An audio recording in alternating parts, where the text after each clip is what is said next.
ఇక ఆధ్యాత్మిక వసంతములో 13వ దిన ధ్యానమునకు మిమ్మల్ని ప్రేమపూర్వకముగా ఆహ్వానిస్తున్నా. ప్రార్థన చేసుకుందాం. ప్రేమ నమ్మకము గల తండ్రి, కృపగల దేవ, మీరు ఇచ్చిన శ్రేష్టమైన సమయమును బట్టున్నాం. కేవలం ఉచితమైన కృపలో సజీవుల లెక్కలో చేర్చి మరొక దినమును దానముగా దయచేసి ఈ యొక్క లెంట్ సీజన్లో నాయన ఆధ్యాత్మిక వసంతంలో నాయన మేము ఫలించు భాగ్యమును ఫలభరితమైన జీవితంతో అనేకులు మీ ఎదుగు నడుపుటకు కావాల్సిన శరీరమును మీకు లోపరచు గుణమును మాకు ఇచ్చినందుకు వందనాలు తెలియజేస్తూ ఇక యాత్రా జీవితంలో నాయన మేము గమ్యం చేరు వరకు మీకు మహిమకరమైన మీ రాజ్యంలో ప్రవేశించి అనేకులను నడిపించలాగా మా శరీరంలో కొన్న నాయన లోకపరమైన టెంప్టేషన్స్ అని బలహీనతలని బంధించబడే భాగ్యమును మీ యొక్క వాక్కుని విని వాక్య ప్రకారం నడుచు కృపను ప్రసాదించమని యేసుక్రీస్తు వారి పరిశుద్ధ నామమును అడిగి వేడుచున్నాము తండ్రి. ఆమేన్. అపరాధిని యేసయ్యా కృప చూపి బ్రోవుమయ్యా, నెపమెంచకయే నీ కృపలో, నెపమెంచకయే నీ కృపలో, అపరాధములను క్షమించు అపరాధిని యేసయ్యా కృప చూపి బ్రోవుమయ్యా.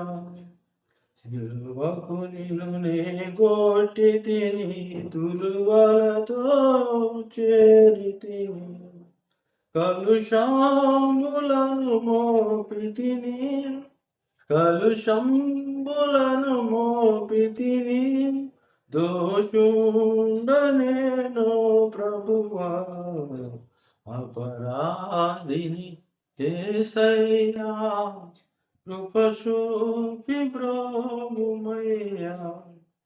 ప్రకార పల్లెపు పోటు గ్రాకున పొడిచి తినేనే, మీకీలి బాధించి తిని, మీకీలి బాధించి తిని, మాకు వసతివయ్యా పరాధిని యేసయ్యా కృప చూపి బ్రోవుమయ్యా. ముల్లాతో కిరీటంబు అల్లి నిశిరమున నిడిది, ముల్లాతో కిరీటంబు అల్లి నిశిరమున నిడిది, నా వల్ల నేరమాయే, నా వల్ల నేరమాయే, చల్లని దయగల తండ్రి అపరాధిని యేసయ్యా కృప చూపి బ్రోవుమయ్యా.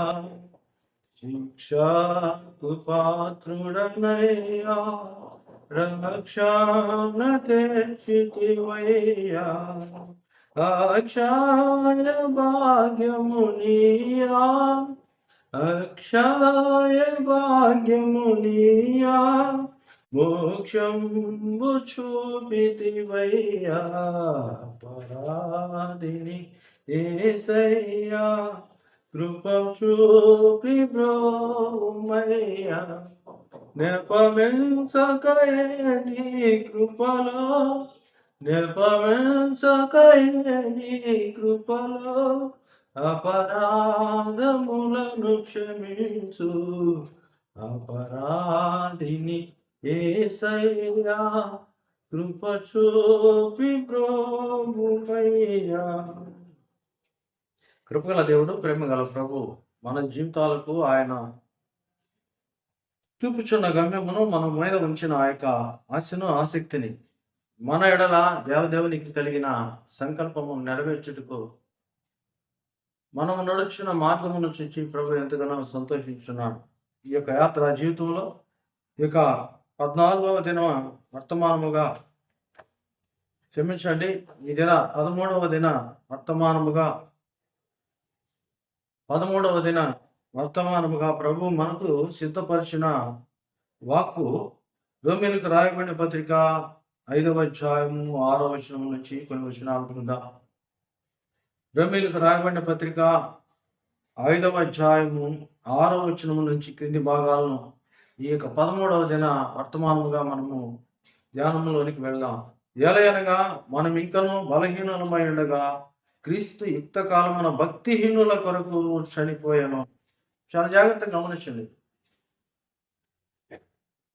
మనం ఇంకనూ బలహీనులమై ఉండగా క్రీస్తు యుక్త కాలమున భక్తిహీనుల కొరకు చనిపోయాడు. యేసు ప్రభువారు మన పాపములను వహించి మనకు రావాల్సిన ధర్మశాస్త్ర శిక్షను తన మీద వేసుకున్నట్టుకు కారణం ఏమిటయ్యా అంటే, ధర్మశాస్త్రం అనుగ్రహించిన ఆ దేవదేవుడే ధర్మశాస్త్రము నెరవేర్చి చూపించుట, సహవాసము కోల్పోయి దూరం అయిపోయిన మానవుని మరలా ఆయన దగ్గరికి చేర్చుకునుట.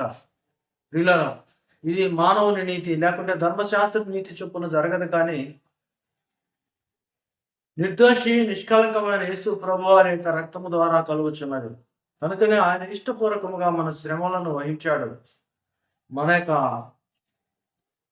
శిక్షను అనుభవించాడు, తను శిలువపై బలిగా అర్పించబడ్డాడు, సమాధి చేయబడ్డాడు, పునరుద్ధానుడై ఈ దినమున అదే మార్గంలో మనం నడుచుటకు అనగా నిత్య జీవమునకు వెళ్ళాలంటే, ప్రభువుని ఈ లోకంలో మనము మహిమగా ఇతరులకు చూపించాలంటే, మనము ప్రభు రాజ్యములో పరిశుద్ధాత్మను ఆనందమును పొందాలంటే మనము కూడా ఇదే విధముగా జీవించాలని ప్రభు మనకు చూపించి నడిపిస్తున్నాడు. ఇది ఎప్పుడు చూపించాడు?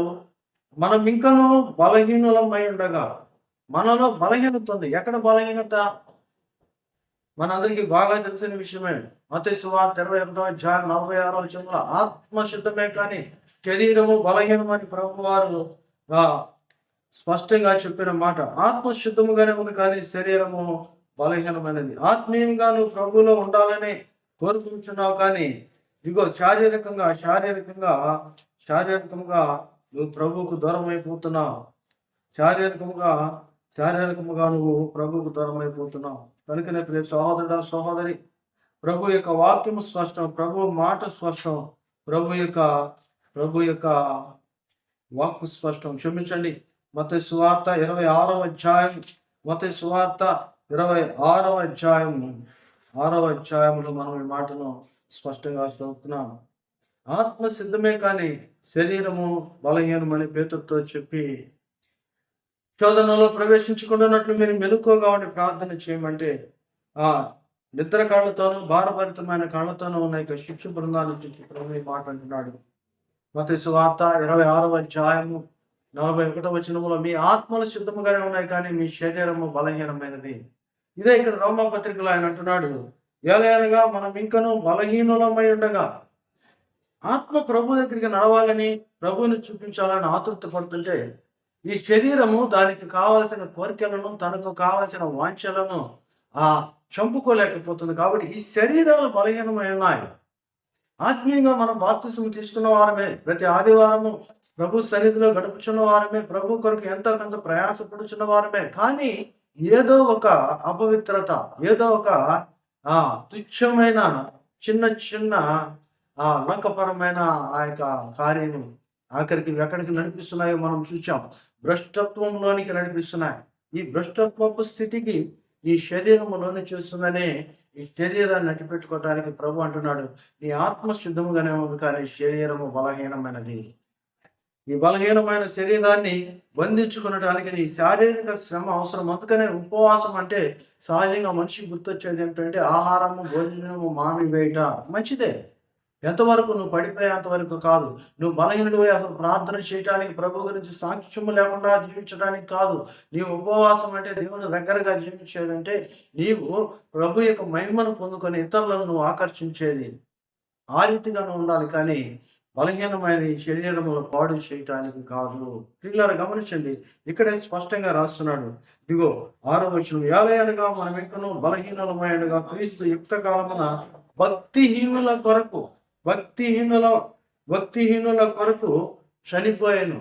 దేవుడు చనిపోయింది, యేసయ్య చనిపోయింది ఎవరి కొనకంటే బలహీనమైన ఈ శరీరం అనుకుంటున్నాం కదా. భక్తి అంటే తెలుసు, నీ మనసుకు తెలుసు, నీ హృదయానికి తెలుసు దేవుని యొక్క భక్తి ఏంటో. కానీ ఈ భక్తిహీనత ఈ భక్తి ప్రకారం అనక దేవుని యొక్క మార్గమును విడిచి శారీరకంగా లోనైపోతున్నాము.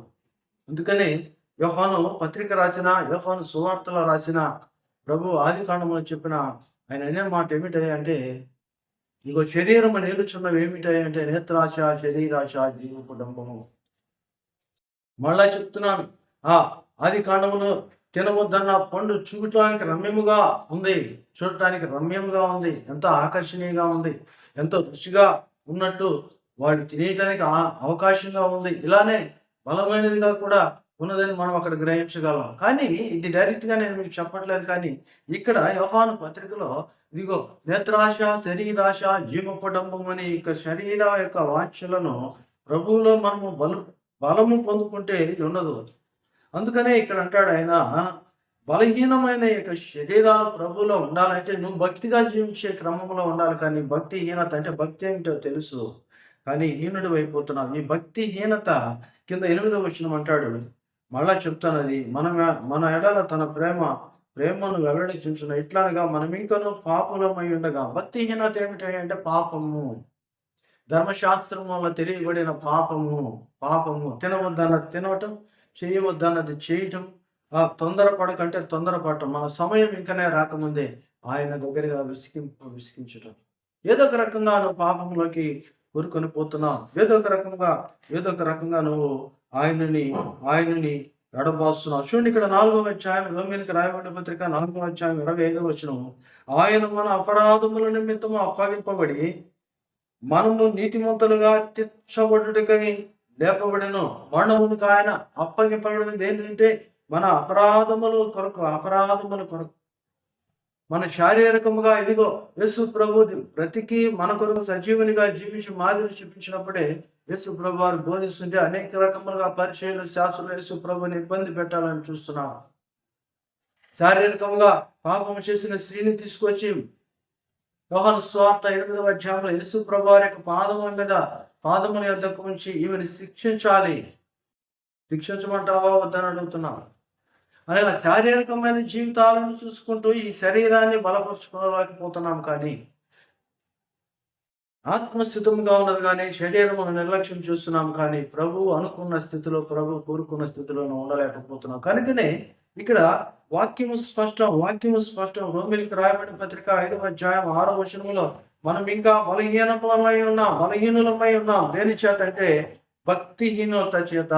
భక్తిహీనుల కొరకు ఆయన మరణించాడు. భక్తి మార్గంలో నువ్వు నడిస్తే యాకోబు స్పష్టంగా చెప్తున్నాడు తన పత్రికలో, ఇదిగో మనము ఆయన శక్తిని ఆశ్రయించుకుంటున్నామంట. పైకి భక్తి గలవారి వలె నటిస్తున్నా, పైకి భక్తి గలవారి వలె జీవిస్తున్నా, పైకి భక్తి గలవారి వలె కనిపిస్తున్నాం, కానీ ఆయన శక్తిని ఆశ్రయించడం లేదు. కాబట్టి మనం బలహీనమైపోతున్నాం. కనుక సహోదరుడా, సహోదరి, ఎందుకయ్యా ఇక ఆధ్యాత్మిక వసంతం, లెంట్ సీజన్ ఎందుకయ్యా అంటే క్రీస్తు నీ కొరకు శ్రమపడి తన శరీరమును సజీవయాగముగా మహిమ శరీరము మార్చాడు. నీ శరీరం కూడా ఈ క్షయమయ్యే శరీరం అక్షయముగా లేపబడుటకును, అలానే భూమి మీద ఉన్నప్పుడు దేవుని మహిమ నిన్ను ఆవరించుకున్నట్టుకు, నిన్ను కమ్ముకొనుటకు మార్గం ఏమిటనగా నీ యొక్క బలహీనమైన స్థితిని భక్తి మార్గములో నడిచి నీవు పునరుద్ధాన సంబంధమైన జీవితమును ప్రభు కొరకు భూమి మీద జీవించుటలే. కనుకనే ఇదిగో మన కొరకు ప్రభు మరణించాడు. 7వ వచనములో అంటాడు, నీతిమంతుని కొరకు సైతము ఒకడు చనిపోవట అరుదు, మంచి వాని కొరకు ఎవడైనను ఒకవేళ చనిపోవ తెగింపవచ్చును. అయితే 8వ వచనం గమనించండి, అయితే దేవుడు మన ఎడల తన ప్రేమను వెల్లడించుతున్నాడు. ఎట్లనగా మనం ఇంకనూ పాపమై ఉండగానే క్రీస్తు మన కొరకు చనిపోయాను. అవునండి, నువ్వు మంచిగా ఉంటే, నువ్వు అన్ని విషయంలో దేవుడికి మహిమకరంగా ఉంటే, లోకంలో దేశంలో గొప్ప పేరు ప్రఖ్యాతులు గాంచి ఉంటే, నీ కొరకు ఎవరన్నా ఏమన్నా చేస్తారేమో, ఆఖరికి ప్రాణం పెట్టడానికి ఎవరన్నా ముందుకు వస్తారేమో, కానీ అది జరగని పని అనుకోండి. యేసు మాకు మాత్రమే జరిగించాడు, దీన్ని ఇంకెవరో జరిగించలేరు. కానీ ఒకవేళ జరిగించడానికి వచ్చారని నువ్వు అనుకున్న మంచి వాని కొరకైతే ఒక ప్రాణం పెడతారేమో, కానీ పాప సంబంధమైన జీవితంలో నడుపుతున్న నీ కొరకు ఎవరు ప్రాణం పెడతారు? పాపలోకములో ఉన్న నీ కొరకు ఎవరు ప్రాణం పెడతారు? ఆలోచించండి. మనం ఇంకను పాపులమై ఉండగానే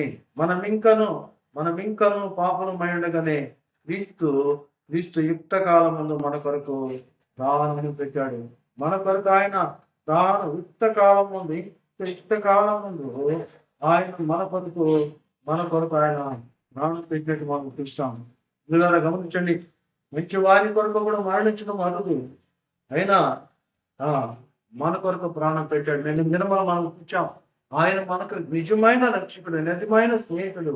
గతంలో మనం ధ్యానం చేసే ఇక్కడ యోహాను సువార్త 15వ అధ్యాయం 13వ వచనాన్ని మనం గమనించినట్లయితే, యోహాను సువార్త 15వ అధ్యాయం 13వ వచనమును, తన స్నేహితుని కొరకు తన ప్రాణము పెట్టువాని కంటే ఎక్కువైన ప్రేమ చూపువాడెవడు? నిన్ను ఒక స్నేహితునిగా భావించి నీ కొరకు ప్రాణము పెట్టే అంతగా యేసు ప్రభువారు నీ కొరకు వేచి ఉన్నాడు. నీ కొరకు, ఎవరి కొరకు? మన కొరకు పాపులను రక్షించుటకు మనుష్య కుమారుడు భూమి మీదకి వచ్చాడు. మనమింకను పాపులమై ఉండగా ఒక స్నేహితునిగా భావించి ఆయన పాపులుగా ఉంచాడు. ఎలాగనగా మనలో ఉన్న భక్తిహీనతను తులసివేయడానికి మనమింకను పాపులమై ఉండగా ఈ పాపులమైన మన కొరకు ఆయన ప్రాణము పెట్టాడు. చూడండి, పేతురు రాసిన మొదటి పత్రిక 3వ అధ్యాయం 18వ వచనాన్ని మనం చిన్న చదువుతున్నాను. ఎలాగనగా మనల్ని దేవుని ఎద్దుకు తెచ్చుటకు నీతిమంతుల కొరకు నీతిమంతుడైన క్రీస్తు శరీర విషయములో చంపబడి ఆత్మ విషయములో బ్రతికింపబడి పాపముల విషయములో ఒక్కసారే శ్రమపడెను. ఎవరి కొరకు? అనీతిమంతుల కొరకు, పాపుల కొరకు ఆయన ప్రాణము పెట్టాడు. ఎవరా అనీతిమంతుడు అంటే? నీతి ఏంటో నీకు తెలుసు, భక్తి ఏంటో తెలుసు, భక్తి మార్గం ఏంటో నీకు తెలుసు. కానీ వీటన్నిటినీ వదిలిపెట్టి నువ్వు దేవుని మార్గంలో విడిచిపెట్టి వెళ్ళిపోతున్నావు. ఎక్కడ నీ ఫలం? నీ ఫలం ఎక్కడ? ప్రభు ప్రశ్నిస్తున్నాడు. చూడండి, యోహాను సువార్త 3వ అధ్యాయం, యోహాను మొదటి పత్రిక చూడండి, లేకుంటే యోహాను మొదటి పత్రిక 3వ అధ్యాయం 16వ వచనం. ఆయన మన నిమిత్తము తన ప్రాణమును పెట్టిన కనుక దీని వలన ప్రేమ ఎట్టిదో తెలుసుకొనుచున్నాము. తన సహోదరుల కోసం ఒకరు కూడా ప్రాణం పెట్టరు, కానీ ప్రభు మన కొరకు ప్రాణం పెట్టాడు. కాబట్టి దీనిని బట్టి దేవుని యొక్క ప్రేమ ఏమిటో మనము తెలుసుకొనగలము. అందుకని ఆయన అంటాడు, ఇదే యోహాను మొదటి పత్రిక 4వ అధ్యాయం 9-10 వచనాలు చూస్తే, మనము ఆయన ద్వారా జీవించినట్లు దేవుడు తన అద్వితీయ కుమారుని లోకమునకు పంపెను. దీని వలన దేవుడు మన యందుంచిన ప్రేమ ప్రత్యక్షపరచబడుతున్నది. మనకు మాదిరిగా జీవించిన యేసునాథుడు, మనకు మాదిరిగా నడిచిన యేసు ప్రభువారు చూపించిన ప్రేమను మనము కలిగి ఉండాలని, మనం ఇంకనూ పాపులమై ఉండగా భక్తిహీనుల కొరకు ఆయన చనిపోయాడని, ఆ చనిపోయిన వాడు పునరుద్ధానుడై లేచి ఉన్నాడని నువ్వు నమ్మి బాప్తిస్మం తీసుకున్నావు. సంఘారాధనలో ఉంటున్నావు, సంఘ సహవాసంలో ఉంటున్నావు.